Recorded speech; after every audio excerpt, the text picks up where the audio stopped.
Hello friends, मैं नीता। मेरे channel कथा कॉर्नर में फिर से आपका स्वागत है। मैं आपके लिए फिर से एक मज़ेदार कहानी लेकर आई हूँ जिसका नाम है मूर्खता की सज़ा। एक गांव में भगवान दास नाम का एक आलसी और अंधविश्वासी आदमी रहता था।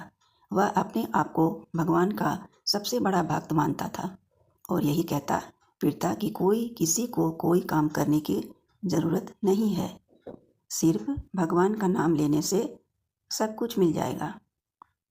गांव वाले उसे कितना समझाते कि इस तरह निठल्ले बैठे रहना बुरी बात है, लेकिन भगवान दास किसी की नहीं सुनता था और दिन रात घर बैठा इंतजार करता कि ईश्वर कब आकर उसका भाग्य बदल देंगे। दिन बारिश के मौसम में गांव में बाढ़ आ गया। तब सरपंच ने ऐलान किया कि सब लोग गांव खाली करके किसी ऊंची जगह पर चले जाएं। लोग घर छोड़कर भागने लगे, लेकिन भगवान दास नहीं निकला। गांव वालों ने उसे साथ चलने को कहा तो वो बोला, मैं आप लोगों की तरह मूर्ख नहीं हूँ जो घर छोड़कर भाग जाऊं। मैं भगवान का सबसे बड़ा भक्त हूँ, वो मुझे बचा लेंगे।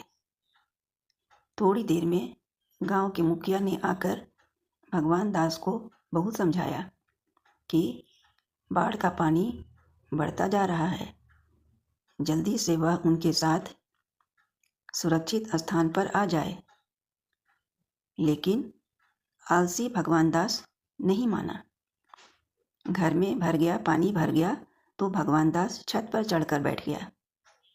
तभी वहाँ कुछ लोग नाव लेकर उसे बचाने आए, लेकिन भगवान दास ने फिर से मना कर दिया और बोले, ऊपर वाला मुझे बचा लेगा।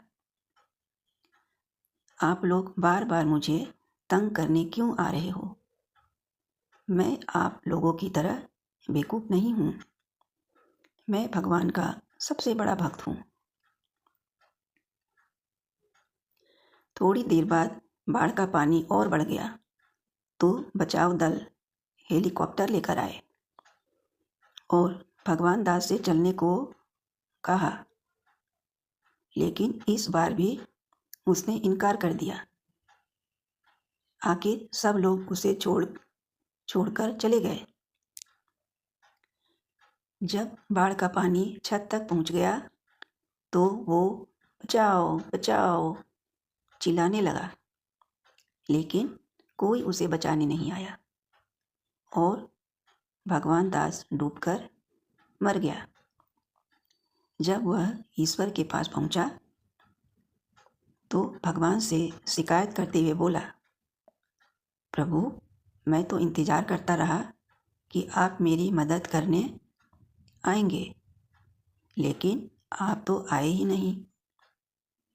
तब भगवान ने हंसकर कहा, आया तो था तुम्हारी मदद करने, कभी गांव वालों के रूप में, कभी सरपंच के रूप में, कभी नाव वाले के वेश में, कभी हेलीकॉप्टर कर्मी बनकर, लेकिन तुमने भगवान को पहचाना ही नहीं, इसलिए तुम्हें अब तुम्हारी मूर्खता की सज़ा मिल गई। अगर आपको मेरी ये कहानी पसंद आई हो तो मेरे चैनल को लाइक और सब्सक्राइब ज़रूर कीजिएगा। धन्यवाद।